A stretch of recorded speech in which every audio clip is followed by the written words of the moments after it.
ایمان والو، اللہ کی اطاعت کرو اور رسول کی اطاعت کرو اور اپنے اعمال کو برباد نہ کرو۔ خلیفہ مامون رشید کا قول ہے، ایسے فائدے سے بچ جو دوسروں کا نقصان کرے، اور جب انسان اپنی مرضی کو رب کی مرضی کے سپرد کر دے تو پھر غم نہیں رہتا۔ رسول صلی اللہ علیہ وسلم نے فرمایا، جس شخص میں 3 باتیں پائی جائیں گی وہ ان کے ذریعے سے ایمان کی حلاوت پا لے گا، جسے اللہ اور اس کے رسول باقی ہر کسی سے بڑھ کر محبوب ہوں۔ جس کسی سے بھی محبت کرے اللہ ہی کے لیے کرے۔ اللہ نے جب اسے کفر سے بچا لیا ہے تو دوبارہ کفر کی طرف پلٹنے سے وہ اس طرح نفرت کرے جیسے اس بات سے نفرت کرتا ہے کہ اسے آگ میں ڈال دیا جائے۔ وضو کے پانی کے ساتھ گناہوں کا جڑنا۔ رسول صلی اللہ علیہ وسلم نے ارشاد فرمایا، جو شخص اچھی طرح وضو کرے تو اس کے گناہ بدن سے نکل جاتے ہیں، یہاں تک کہ ناخنوں کے نیچے سے بھی نکل جاتے ہیں۔ رسول صلی اللہ علیہ وسلم نے فرمایا، باب جنت کا درمیانی دروازہ ہے، چاہے تم اس دروازے کو ضائع کر دو یا اس کی حفاظت کرو۔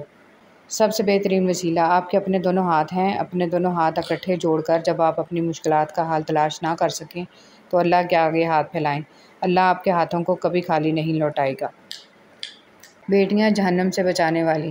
امام خرائطی رحمۃ اللہ علیہ فرماتے ہیں کہ سیدنا عبداللہ بن مسعود رضی اللہ تعالیٰ عنہ کی چھوٹی بیٹی دوڑتے ہوئے ان کے پاس آئی تو اٹھا کے گلے لگا کر بوسہ دیتے ہوئے کہنے لگے، خوش آمدید اے عبداللہ کو جہنم کی آگ سے بچانے والی، خوش آمدید۔ نیکیاں کرتے جاؤ اور دریا میں ڈالتے جاؤ، جب کبھی زندگی میں طوفان آیا تو یہی نیکیاں کشتی بن جائیں گی۔ اشفاق احمد۔ یا رب انہیں بھی سکون دے جو چہرے سے تو مسکراتے ہیں پر اندر سے ٹوٹ چکے ہیں۔ اے اللہ پاک، وہ معاملات جن میں میرا اختیار نہیں، جہاں میں بے بس ہوں، ان میں میری مکمل مدد فرما اور مجھے اکیلا مت چھوڑ، آمین ثم آمین۔ موت انسان کو مار دیتی ہے لیکن اچھے لوگ ہمیشہ زندہ رہتے ہیں، لوگوں کے دلوں میں، لفظوں میں اور دعاؤں میں۔ جہاں تک آپ کے بس میں ہو خود کوشش کریں، جو چیز آپ کے بس میں نہیں اسے رب کریم پر چھوڑ دیں اور اپنی کوشش اور توکل سب کے پھل کے لیے رب سے امید رکھیں۔ جب اللہ تمہاری دعاؤں پر راضی ہو جاتا ہے تو وہ یہ نہیں دیکھتا کہ دنیا اس چیز پر مطمئن ہے یا نہیں، اور نہ اللہ کو اس بات سے کوئی فرق پڑتا ہے کہ اس کی دعا کی قبولیت میں کتنی رکاوٹیں ہیں۔ وہ جب ارادہ باندھ لیتا ہے تو ناممکن کی ساری گرہیں اپنے آپ کھل جاتی ہیں۔ 7 ہلاک کر دینے والے گناہ۔ رسول صلی اللہ علیہ وسلم نے فرمایا، 7 ہلاک کر دینے والی چیزوں سے بچو۔ صحابہ نے فرمایا، کون سی چیزیں؟ فرمایا، شرک، مال کی حرص، قتل، سود، یتیم کا مال کھانا، معرکے سے بھاگ جانا، مومن عورتوں پر تہمت لگانا۔ اگر آپ کا راستہ دشوار ہے تو اس کی وجہ بس یہ ہے کہ آپ کی منزل ایک بلند مقام ہے، اس لیے ہمت نہ ہاریں اور راستے میں حائل ہونے والی دشواریوں پر ثابت قدمی کے ساتھ ڈٹے رہیں۔ اللہ پاک آپ کو منزل تک پہنچا دے گا انشاءاللہ۔ مومن کی آنکھوں کو اس سے بڑھ کر ٹھنڈا کرنے والی چیز کوئی اور نہیں کہ وہ اپنی بیوی اور اولاد کو اللہ کی اطاعت کرتا دیکھے۔ زندگی میں مشکلیں چاہے آپ کے اعمال کی وجہ سے ہوں یا پھر اللہ پاک کی آزمائش ہو، ان کا حل صرف نماز اور صبر سے ہی ممکن ہے۔ اے ایمان والو، اللہ سے ڈرو اور جو کچھ باقی سود رہ گیا ہے اسے چھوڑ دو۔ اگر تم ایمان والے ہو، اگر تم نے نہ چھوڑا تو اللہ اور اس کے رسول کی طرف سے تمہارے خلاف اعلان جنگ ہے، اور اگر توبہ کر لو تو اصل مال تمہارا ہے، تمہارے واسطے ہے، نہ تم کسی پر ظلم کرو اور نہ تم پر ظلم کیا جائے گا۔ اے اللہ، تو جانتا ہے میں اداس ہوں، اس لیے نہیں کہ تو سن نہیں رہا، اس لیے ہوں کہ یہ صبر اب طویل ہوتا جا رہا ہے اور اب میں ہمت ہارتی جا رہی ہوں۔ اللہ میرے اس صبر کو مختصر کر دے۔ اللہ جی پلیز میرے لیے آسانیاں پیدا کر دیں اور ان تمام لوگوں کے لیے بھی آسانیاں پیدا کر دیں جو انتظار میں ہیں، آمین۔ ہمارے والدین نے اپنی حیثیتوں کے مطابق ہمارے لیے بھرپور جدوجہد کی، خود تکالیف اٹھائیں، ہمارے رستوں کی مشکلات دور کیں اور ہمیں کسی نعمت و آسائش سے محروم نہیں ہونے دیا۔ اس احسان عظیم کا بدلہ نہیں چکایا جا سکتا۔ البتہ اگر والدین حیات ہیں تو ان کی خدمت کریں، ان کی قدر کریں اور ان کو وقت دیں، بعد میں پچھتاوے مار ڈالتے ہیں۔ اگر والدین حیات نہیں ہیں تو تہہ دل سے ان کے لیے دعائے مغفرت کریں، صدقے خیرات کریں اور ان کے اقارب کا خیال رکھیں۔ یوں آپ اپنی اولاد کے لیے اچھی مثال قائم کر کے جائیں گے اور آپ ان سے حسن و سلوک کی امید رکھ سکیں گے۔ البتہ جنہوں نے اپنے پروردگار کا خوف دل میں رکھا ہے ان کے لیے اوپر تلے بنی ہوئی اونچی اونچی عمارتیں ہیں جن کے نیچے نہریں بہتی ہیں۔ یہ اللہ کا وعدہ ہے، اللہ کبھی وعدے کی خلاف نہیں کرتا۔ فرمان مصطفیٰ صلی اللہ علیہ وآلہ وسلم، مسکین کو اپنے ہاتھ سے دینا بری موت سے بچاتا ہے۔ سلف میں سے کسی سے پوچھا گیا، جب اللہ تعالیٰ اپنے بندے سے محبت فرماتا ہے تو اس سے کیا معاملہ فرماتا ہے؟ ارشاد کیا، کوتاہی پر اسے استغفار کا الہام کر دیتا ہے۔ گناہ ہم سے نور چھین لیتا ہے، اور نور بہت قیمتی ہوتا ہے کیونکہ اندھیروں میں تو انسان کو اپنا آپ ہی دکھائی نہیں دیتا۔ محبت یہ ہوتی ہے کہ ایک بار حضرت فاطمہ قرآن کی تلاوت کر رہی تھیں، تھوڑا دور حضرت علی بیٹھے تھے، تو درمیان میں ایک آیت آئی جو حضرت فاطمہ نے آہستہ آواز سے پڑھی۔ اس آیت کا ترجمہ ہے کہ ایک مرد 4 شادیاں کر سکتا ہے۔ جب انہوں نے یہ آیت آہستہ پڑھی تو حضرت علی نے مسکرا کر جواب دیا، فاطمہ فکر مت کرو، میں صرف تم سے ہی محبت کرتا ہوں اور میری زندگی میں تم ایک ہی رہو گی۔ بچہ الٹی سیدھی حرکتیں کر رہا ہوتا ہے اور سیکھ رہا ہوتا ہے، ماں باپ صرف تھوڑی بہت رہنمائی کرتے ہیں، باقی ان کے بس میں ہی نہیں کہ ایک ایک چیز سکھائیں۔ پھر کون سکھاتا ہے؟ بے شک قدرت کا یہ نظام چلانے والا وہ رب اکیلا اللہ ہے۔ رسول صلی اللہ علیہ وسلم نے ارشاد فرمایا، مجھے جنتی جوڑا پہنایا جائے گا، پھر میں عرش کی داہنی طرف کھڑا ہوں گا، مخلوق میرے سوا کوئی نہیں جو اس جگہ کھڑا ہو۔ گھر میں داخل ہوتے وقت سلام کرنا۔ جب تم گھروں میں داخل ہوا کرو تو اپنے لوگوں کو سلام کہا کرو، یہ اللہ کی طرف سے مبارک اور پاکیزہ تحفہ ہے۔ کیا آپ گھر میں داخل ہوتے وقت سلام کہتے ہیں؟ اگر نہیں کہتے تو آج سے اپنی عادت بنا لیں۔ رضی اللہ تعالیٰ عنہ سے مروی ہے، حضرت محمد صلی اللہ علیہ وسلم نے ارشاد فرمایا، میری امت میں ایسے لوگ بھی ہوں گے جنہوں نے مجھے ظاہری طور پر نہیں دیکھا ہوگا، مگر میرا دیدار انہیں اپنے مال اور اہل و عیال سے بڑھ کر محبوب ہوگا۔ اولاد کی غلط تربیت کا طعنہ ماں کو دیا جاتا ہے، جبکہ تربیت کسی ایک فرد کی کوشش اور ذمہ داری نہیں ہوتی۔ گھر کا ماحول، افراد کا رہن سہن، باپ اور گھر کے دوسرے افراد کی شخصیت، گفتگو اور کردار بھی اثر انداز ہوتے ہیں۔ آخر یہ بات کسی کی سمجھ میں کیوں نہیں آتی؟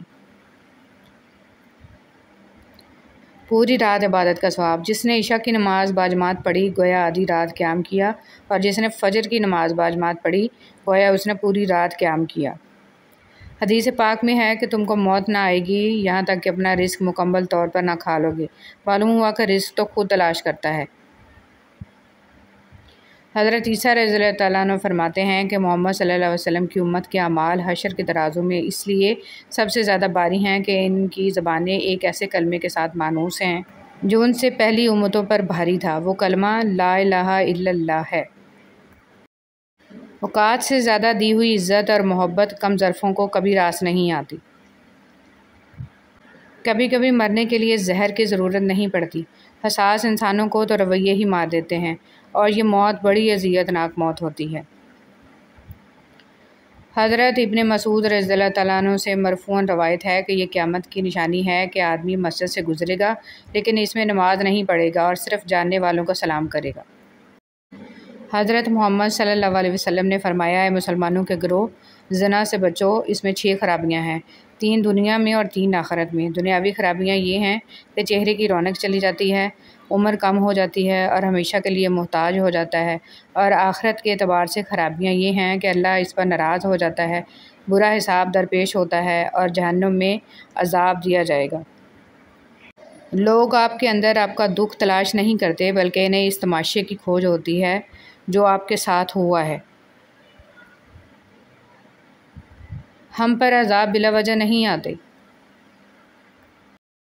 کسی کو پہننے کے لیے کپڑے دینے کا اجر۔ رسول صلی اللہ علیہ وسلم کا ارشاد مبارک ہے، جو کہ مسلمان کسی مسلمان بھائی کو کپڑا پہناتا ہے تو وہ اللہ کی امان میں اس وقت تک رہتا ہے جب تک اس کپڑے کا ایک ٹکڑا بھی اس پر باقی رہتا ہے۔ برائی اچھائی سے مٹتی ہے۔ رسول صلی اللہ علیہ وسلم نے فرمایا، اللہ تعالیٰ گناہ کو گناہ سے نہیں مٹاتا بلکہ وہ گناہ کو اچھائی اور نیکی سے مٹاتا ہے۔ آلودگی سے کبھی آلودگی دور نہیں ہوتی۔ رسول صلی اللہ علیہ وسلم نے فرمایا، تم لوگ نہ اپنے لیے بد دعا کرو اور نہ اپنی اولاد کے لیے، نہ اپنے خادموں کے لیے اور نہ ہی اپنے اموال کے لیے، کہیں ایسا نہ ہو کہ وہ گھڑی ایسی ہو جس میں دعا قبول ہوتی ہو اور اللہ تمہاری بد دعا قبول کر لے۔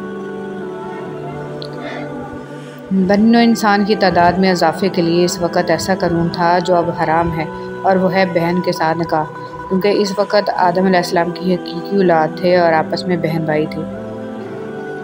سبحان اللہ۔ حضرت ابو ہریرہ رضی اللہ تعالیٰ عنہ فرماتے ہیں، میں نے آپ صلی اللہ علیہ وسلم سے زیادہ خوبصورت کسی کو نہیں دیکھا، ایسا معلوم ہوتا جیسے آفتاب آپ صلی اللہ علیہ وسلم کے رخ انور میں گردش کر رہا ہو۔ اللہ تعالیٰ نے معراج کی شب آپ صلی اللہ علیہ وسلم سے ارشاد فرمایا، جو ٹوٹے ہوئے دلوں کو جوڑ دے اس کو جنت میں بھیجنا مجھ پر لازم ہو جاتا ہے۔ معاملہ بہت چھوٹا ہے لیکن اس کی طاقت بہت زیادہ ہے۔ اللہ کی طرف آ جاؤ اس سے پہلے کہ اللہ تمہیں اپنی طرف بلا لے۔ صرف انسانوں سے حوصلہ افزائی کی امید رکھو گے تو ضرور مایوس ہو جاؤ گے، اور جو محنت اپنے رب سے اجر پانے کے لیے کرتے ہیں وہ مایوس نہیں ہوتے۔ مولانا رومی رحمۃ اللہ علیہ سے کسی نے پوچھا، زہر کیا ہے؟ ہر وہ چیز جو ہماری ضرورت سے زیادہ ہو وہ زہر ہے، خواہ وہ قوت ہو، اقتدار ہو، دولت ہو، بھوک ہو، لالچ ہو، محبت ہو یا نفرت۔ اگر تم درود شریف پڑھنے کے لیے چن لیے گئے ہو تو مان لو خوش قسمتی تمہارا مقدر ہے۔ برائی سوئی کی طرح داخل ہوتی ہے اور بلوط کے درخت کی طرف پھیل جاتی ہے۔ ایتھوپین کہاوت۔ تعلق رکھنا کوئی کمال نہیں، تعلق نبھانا کمال ہے۔ ایک مرنے والے انسان کو نہیں معلوم کہ تم نے اس کے لیے کتنے آنسو بہائے، لیکن ایک زندہ انسان کو مرتے دم تک یاد رہے گا کہ تمہاری وجہ سے اس نے کتنے آنسو بہائے۔ جو بھی رشتے پاس ہیں خدا را ان کی جس کو اللہ پر پختہ یقین ہوتا ہے، اللہ اسے کسی مشکل میں ڈالنے سے پہلے ہی اسے مشکل سے نکال لیتا ہے۔ اللہ ہمارے ایمان کو قائم رکھے، آمین۔ ہر بات پر ہاں میں ہاں ملانا منافقوں کی عادت ہے، حضرت علی رضی اللہ تعالیٰ عنہ۔ جب بات عزت نفس تک آ پہنچے تو تعلق کو ٹھوکر مار دینی چاہیے۔ سب سے پہلے عزت، تعلق تو اور بھی بن جایا کرتے ہیں۔ اللہ پاک کو دل اور زبان کا سخت ہونا پسند نہیں، اس لیے اللہ پاک نے دل اور زبان کو ہڈی کے بغیر بنایا ہے۔ انہیں نرم رکھو، دل محبت سے نرم ہوگا اور زبان اخلاق سے۔